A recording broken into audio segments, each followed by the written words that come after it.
വീട്ടിൽ പോയിട്ടുള്ള വ്ളോഗില്ലെന്ന് ചോദിച്ചിട്ട് ഞാൻ ഫ്രണ്ട്സിന്റെ കൂടെ വ്ളോഗ് മാത്രമേ ചെയ്തു. ഞാൻ നല്ല കറക്റ്റ് ടൈമിംഗിലാണ് വീട്ടിലെത്തിയത്. എൻ്റെ അപ്പുറത്തെ വീട്ടിലെ പയ്യൻ ഗൾഫിൽ നിന്ന് വന്നിട്ട് കുറേ ചോക്ലേറ്റ്സും കാര്യങ്ങളൊക്കെ തന്നിരുന്നു. അപ്പോൾ ഞാൻ നല്ല കറക്റ്റ് ടൈമിംഗിലാണ് എത്തി. പിന്നെ അവിടെ നടന്നില്ല ഞാൻ ബാക്കി പറയണ്ടല്ലോ. അങ്ങനെ ചോക്ലേറ്റ്സിന്റെ യുദ്ധം കഴിഞ്ഞതിന് ശേഷം വൈകുന്നേരം ചായക്ക് എന്താ ഉണ്ടാക്കാന്ന് നമ്മൾ പറഞ്ഞപ്പോൾ എനിക്ക് എൻ്റെ അമ്മ ഉണ്ടാക്കുന്ന ഉണ്ണിയപ്പം ഭയങ്കര ഇഷ്ടമാട്ടോ.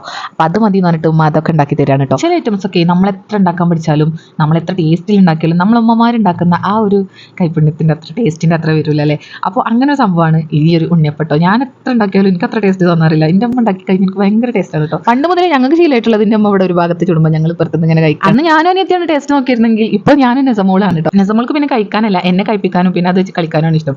പിന്നെ സ്നേഹത്തോടെ തരുമ്പോൾ ഞാൻ തിന്നാക്കാൻ പറ്റില്ലല്ലോ. അപ്പോൾ ഞാൻ അങ്ങനെ അത് കഴിച്ചിട്ടുണ്ട്. ഇത്രയ്ക്ക് വീഡിയോ പ്രാവശ്യം വീട്ടിൽ പോയിട്ട് എടുത്തിട്ടുള്ളൂ. ഈ വീഡിയോ ഞാൻ ഷൊർണൂരിൽ നിന്ന് എടുത്താട്ടോ. ഞാൻ വീട്ടിൽ പോകണ എടുത്താണ്. കണ്ടപ്പോൾ അങ്ങനെ എനിക്കൊരു നല്ലൊരു കാഴ്ചയായിട്ട് തോന്നി. അപ്പോൾ ഞാൻ നിങ്ങളും കൂടി ഒന്ന് കാണിക്കാമെന്ന് വിചാരിച്ചു. വേറൊന്നുമില്ല, ഈ ഒരു നായ കുറേ നേരമായിട്ട് വിശന്നിട്ടാണ് തോന്നുന്നതെന്നും പറഞ്ഞിട്ട് ഈ ഒരു അമ്മ ഒരു ബിസ്ക്കറ്റ് വാങ്ങിയിട്ട് അതിന് കഴിക്കാൻ ഇട്ട് കൊടുക്കാനിട്ട് നല്ലൊരു കാഴ്ചയാണ് തോന്നിയപ്പോൾ ഞാൻ നിങ്ങളെയും കൂടി ഒന്ന് കാണിക്കാമെന്ന് വിചാരിച്ചു. വീട്ടിൽ പോയിട്ടുള്ള വിശേഷങ്ങൾ എന്ന് പറയുന്നത് ഇത്രേ ഉള്ളൂ കേട്ടോ. പിന്നെ ഞാനത് തിരിച്ചു പോരാണ്. തിരിച്ചു വന്നപ്പോൾ കണ്ട കാഴ്ചയും കൂടി ഒന്ന് വീഡിയോ എടുക്കാമെന്ന് വിചാരിച്ചു. അപ്പോൾ ഇത്രേ ഉള്ളൂ.